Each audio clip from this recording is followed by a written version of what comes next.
بسم اللہ الرحمن الرحیم۔ اللہ تبارک و تعالیٰ کے پاکیزہ نام سے آغاز کرتے ہیں جو بہت مہربان نہایت رحم والا ہے۔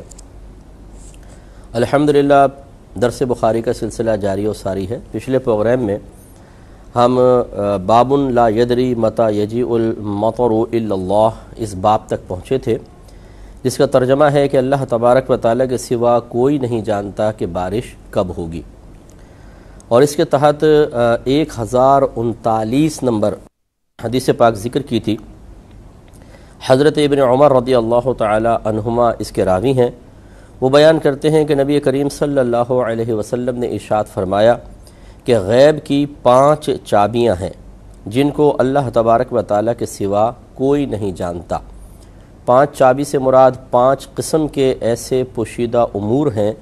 جن کو اللہ تبارک و تعالیٰ ہی جانتا ہے۔ پھر ارشاد فرمایا کہ کوئی شخص نہیں جانتا کہ کل کیا ہوگا،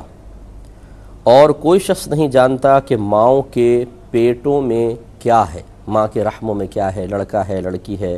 وغیرہ وغیرہ، اور کوئی شخص نہیں جانتا کہ وہ کل کیا کرے گا، اور کوئی شخص نہیں جانتا کہ وہ زمین پر کس جگہ مرے گا، اور کوئی شخص نہیں جانتا کہ بارش کب ہوگی۔ ان میں اللہ تبارک و تعالیٰ نے 5 قسم کے غیب ذکر کیے یا پوشیدہ امور کا ذکر فرمایا، اور نبی کریم صلی اللہ علیہ وسلم نے نشاندہی بیان فرمائی کہ یہ 5 امور صرف اللہ تبارک و تعالیٰ کو ہی معلوم ہے، اللہ کے علاوہ کوئی نہیں جانتا ہے۔ تو اس کی ابھی جو 5 پوشیدہ امور ہیں ان کو غیب سے تعبیر کیا گیا، تو پہلے غیب کی تعریف دیکھ لیجئے،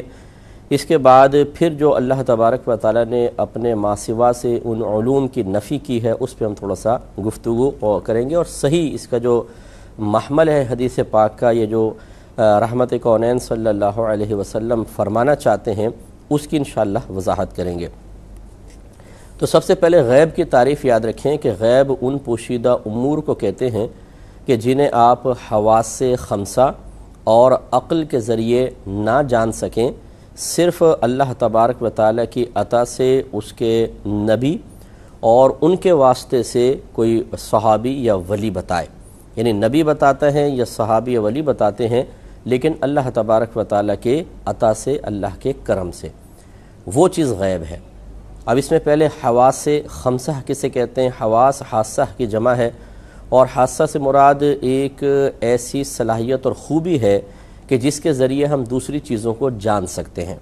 چونکہ اللہ تبارک و تعالیٰ نے ہم میں اس قسم کی 5 صلاحیتیں رکھی ہیں، اور 5 کو عربک میں خمسہ کہا جاتا ہے، اور حاسہ کی جمع حواس ہے، اس لیے کہتے ہیں حواس خمسہ، یعنی 5 ایسی حصے، ایسی صلاحیتیں یا ایسی قوتیں، ایسی طاقتیں جن کے ذریعے ہم دوسری چیزوں کا ادراک حاصل کرتے ہیں، علم حاصل کرتے ہیں، دوسری چیزوں کو جان لیتے ہیں۔ اس میں نمبر 1 دیکھنے کی قوت ہے، ہم دیکھ کے جان لیتے ہیں، جیسے میں اس وقت اسٹوڈیو میں موجود چیزیں دیکھ رہا ہوں، آپ مجھے دیکھ رہے ہیں، تو ہم دور دراز کی چیزیں بھی دیکھ لیتے ہیں، سامنے کوئی چیز موجود ہوتی ہے اس کو دیکھ کر جان لیتے ہیں اس کمرے میں کیا کیا رکھا ہوا ہے۔ مثال کے طور پر اگر اندھیرا ہوتا تو ہمیں کچھ بھی نظر نہ آتا، لیکن جب سب کچھ سامنے ہے تو ہم دیکھ کے بتا سکتے ہیں۔ تو ایک تو دیکھنے سے علم حاصل ہوتا ہے، دوسرا سننے سے، سننے کی قوت، دیوار کے پیچھے آپ کا کوئی رشتہ دار ہے، قریبی رشتہ دار جس کی آواز آپ پہچانتے ہیں، وہ اگر کوئی جملہ بولے تو آپ فوراً بتا سکتے ہیں کہ دیوار کے پیچھے کون ہے، حالانکہ آپ دیکھ نہیں رہے لیکن سن کر آپ نے جان لیا کہ دیوار کے پیچھے کیا ہے، اس کا مطلب ہے اس سے بھی علم حاصل ہوتا ہے۔ تیسرا سونگنے کی طاقت،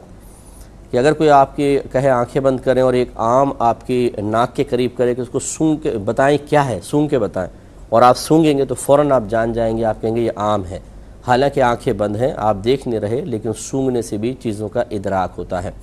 ایک ہے چکر، کہ آپ کی آنکھیں کوئی بند کروا دے اور کہے اپنی زبان باہر نکالے، میں ایک چیز آپ کی زبان پہ رکھتا ہوں بتائیں کیا ہے، اور پھر وہ آپ کی زبان پہ تھوڑا سا نمک ڈال دے یا چینی ڈال دے، تو آپ جیسے اس کو ذائقہ محسوس کریں گے آپ فوراً بتا دیں گے چینی ہے یا نمک ہے، حالانکہ آپ دیکھ نہیں رہے۔ اس کا مطلب ہے چکھ کے بھی چیز کو جانا جا سکتا ہے۔ 5ویں صلاحیت ہوتی ہے چھو کر، کہ اگر کوئی آپ کی آنکھیں بند کروا دے، آنکھوں پہ پٹی باندھ دے اور آپ کے ہاتھ میں ایک انڈا دے دے اور کہے کہ بتاؤ کیا ہے، تو آپ اس کو ٹٹول کے فوراً بتا سکتے ہیں یہ انڈا ہے،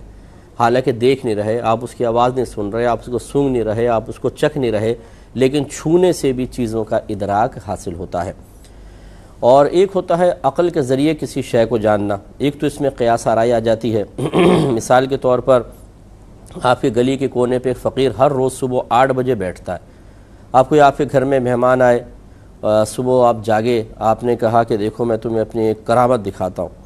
کہ آپ جا کر دیکھو، جیسے 8 بجے آپ نے کہا جا کر دیکھو ہمارے گلی کے کونے پر ایک فقیر بیٹھا ہوگا، تو اب انہوں نے جا کر دیکھا واقعی فقیر بیٹھا ہوا ہے،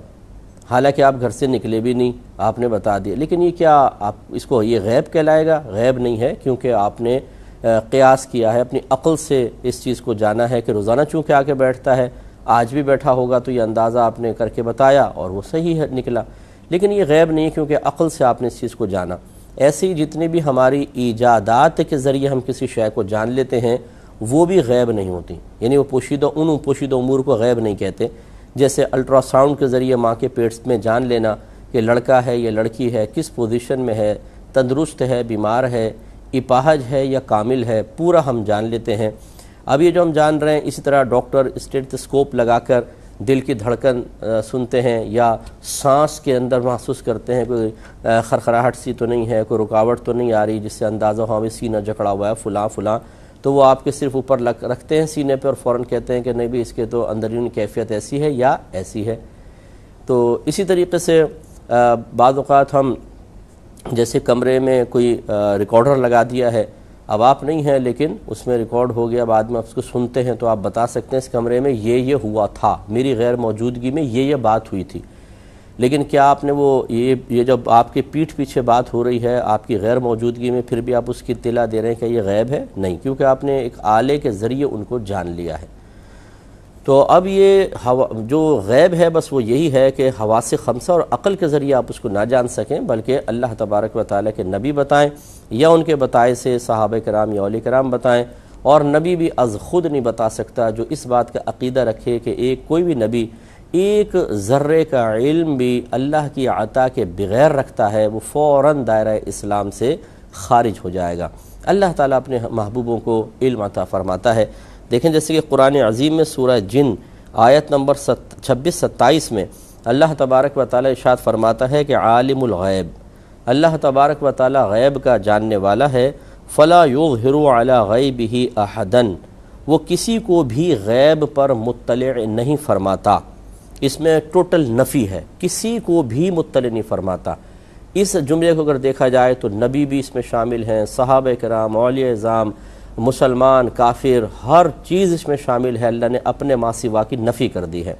لیکن پھر آگے الا لے کر آئے۔ جب الا آتا ہے اگر ماقبل نفی ہو تو آگے اثبات ہوتا ہے۔ یہ قاعدہ ماشاءاللہ جو لغت پڑھتے ہیں وہ جانتے ہیں، اگر پیچھے مثبت ہے تو آگے منفی ہوگا، یعنی پیچھے اگر اقرار ہے آگے انکار، اور پیچھے انکار ہے تو آگے اقرار ہوتا ہے۔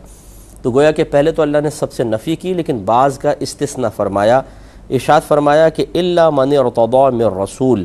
سوائے اپنے رسولوں میں سے جس کو وہ پسند فرمائے یا منتخب فرمائے۔ اس کا مطلب ہے کہ اللہ تعالیٰ کسی کو علم غیب سے نہیں نوازتا، لیکن اپنے رسولوں میں سے جس کو چاہتا ہے انہیں عطا فرما دیتا ہے۔ تو اس سے پھر علماء نے علم غیب کی 2 قسمیں بنائیں، ایک علم غیب ذاتی اور ایک علم غیب عطائی۔ گویا کہ اللہ تبارک و تعالیٰ کا علم ذاتی ہے، اور اللہ کے ما سوا کو اگر وہ علم حاصل ہوگا تو اس کو عطائی کہا جائے گا۔ ذاتی وہ ہے جو بغیر کسی کے دیے سے ہو، اور عطائی اسے کہتے ہیں جو کسی کے دینے سے حاصل ہو۔ اللہ تبارک و تعالیٰ کو کسی نے علم نہیں دیا، علم اللہ کی صفت ذاتی ہے، یہ صفات ذاتیہ میں سے آتی ہیں۔ صفات ذاتیہ انہیں کہتے ہیں کہ جن کی ضد کے ساتھ اللہ تعالیٰ کی ذات کو متصف کرنا بالکل شرعاً جائز نہ ہو، جیسے علم کے مقابلے میں جہالت ہے، اور جہالت سے اللہ تعالیٰ کو معاذ اللہ کبھی بھی متصف نہیں کر سکتے، کریں گے تو دائرہ اسلام سے خارج ہو جائیں گے، کیونکہ اللہ تعالیٰ ہر عیب سے پاک و صاف ہے۔ تو علم اللہ کی صفت ذاتی ہے، اور جو بھی اللہ کی صفات ذاتیہ ہیں ان کے بارے میں مطلب یہ کنفرم ہے اور یہ عقیدہ ہے مسلمانوں کا کہ جیسے اللہ کی ذات قدیم ہے، صفات بھی قدیم ہے۔ قدیم کا مطلب جو چیز ہمیشہ سے ہو، نہ ہونا کبھی اس ذات پر طاری ہوا ہی نہ ہو۔ تو اللہ تعالیٰ ایسا تو نہیں تھا کہ کبھی معاذ اللہ نہیں تھا پھر معرض وجود میں آیا، نہیں، وہ ہمیشہ سے ہے، ہمیشہ رہے گا۔ ایسی اس کی صفات بھی ہمیشہ سے اللہ کی ذات کے ساتھ ہیں اور ہمیشہ ساتھ رہیں گی۔ تو اللہ تعالیٰ کا علم چونکہ ہمیشہ سے ساتھ ہے تو اسے کسی نے نہیں دیا ہے، یہ کنفرم ہے، تو وہ علم غیب ذاتی کہلائے گا۔ اور نبیوں کو چونکہ اللہ تعالیٰ عطا فرماتا ہے اس لیے اسے کہتے ہیں علم غیبی، علم غیب عطائی۔ اگر کوئی اللہ کے لیے ایک ذرہ بھی عطائی کا مان لے تو کافر، اور اللہ کے ما سوا کے لیے ایک بھی ذرہ علم غیب مان لے بغیر اللہ کے عطا کے، جو ذاتی ہوتا ہے اس کو مان لے کہ علم غیب ذاتی ہے، تو بھی انسان دائرہ اسلام سے خارج ہو جائے گا۔ ایک بات یہاں مزید رکھیں کہ لفظ عالم الغیب کا، جب ہم لفظ عالم الغیب کہتے ہیں تو یاد رکھیں کہ عالم الغیب کا ویسے لغوی معنی ہے یا لفظی معنی ہے غیب کا جاننے والا، لیکن ہمارے علماء فرماتے ہیں کہ عالم الغیب کا لفظ علم غیب ذاتی رکھنے والی ذات کے اوپر بولا جائے گا، لہٰذا نبی کریم صلی اللہ علیہ وسلم کو اس معنی کے اعتبار سے، اصطلاحی معنی کے اعتبار سے عالم الغیب نہیں کہہ سکتے۔ اللہ تبارک و تعالیٰ کی ذات عالم الغیب ہے۔ پھر مطلقاً اگر کہیں علم غیب لکھا ہو یعنی وداؤٹ اینی کنڈیشن، ذاتی عطائی کی قید کے بغیر، تو وہ علم غیب ذاتی مراد ہوتا ہے۔ اب اگر کسی اور شرعی دلیل سے ثابت ہو جائے کہ یہ علم غیب اللہ نے کسی اور کو بھی دیا ہے، تو جب اس ذات کا ہم ذکر کریں گے تو اس کے لیے اس علم غیب کو عطائی بھی مانا جا سکتا ہے۔ اس کے بارے میں یہ عقیدہ ذہن میں رکھیے کہ اللہ تبارک و تعالیٰ نے علم غیب اپنے نبی کو بہت عطا فرمایا۔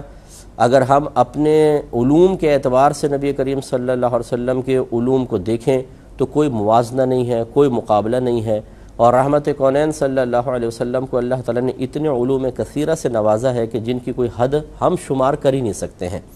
ہمارے نزدیک ہماری طاقت اور وسعت کے اعتبار سے نبی کریم صلی اللہ علیہ وسلم کا علم لامتناہی ہے، لیکن جب اللہ تبارک و تعالیٰ کے علم کے مقابلے میں سرکار صلی اللہ علیہ وسلم کے علم کو دیکھا جائے گا تو حقیقتاً یہاں کوئی مقابلہ ہو ہی نہیں سکتا، کیونکہ مقابلہ وہاں ہوتا ہے جہاں دونوں چیزوں کو ہم شمار کر سکیں۔ یہ بڑا پہاڑ ہے، یہ چھوٹا پہاڑ، تو بڑا پہاڑ یقیناً اس کی ہمیں پہلے پوری پیمائش پتہ ہوگی، تو ہم ایک کو بڑا کہیں گے، ایک کو چھوٹا کہیں گے۔ اللہ تبارک و تعالیٰ کا علم لامتناہی ہے، لامتناہی کی متناہی سے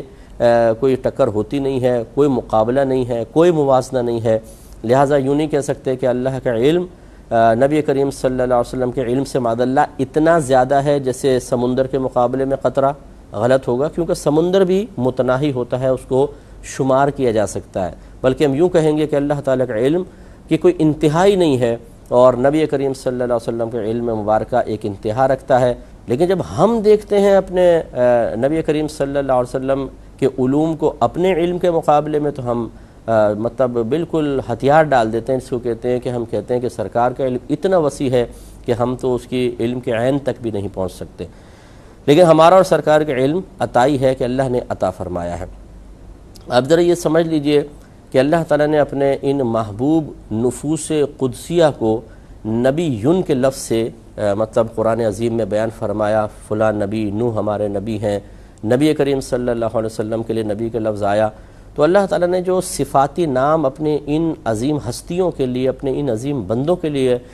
ذکر فرمایا، اس کا لغوی معنی ہی ہے غیب کی خبر دینے والا۔ اس کا مطلب یہ ہوا کہ اگر کوئی یہ کہے کہ جی میں مطلقاً میں تو مانتا ہی نہیں ہوں کہ بس اللہ کے پاس علم غیب ہے اور کسی کے پاس نہیں ہوتا، یہ غلط خیال ہے، کیونکہ خود اللہ تعالیٰ نے اپنے نبیوں کے بارے میں یعنی اپنے ان محبوب بندوں کو جو صفاتی لقب عطا فرمایا، صفاتی نام عطا فرمایا ہے، وہ ہے ایک نبیون، ان میں سے سب میں سے ایک نبیون بھی ہے، اور نبیون کا معنی ہے غیب کی خبر دینے والا۔ اگر یہ غیب کی خبریں نہ دیتے تو اللہ تعالیٰ ان کے لیے ایسا نام ہی نہ رکھتا کہ معاذ اللہ اگر کوئی یہ کہے کہ غیر اللہ کے لیے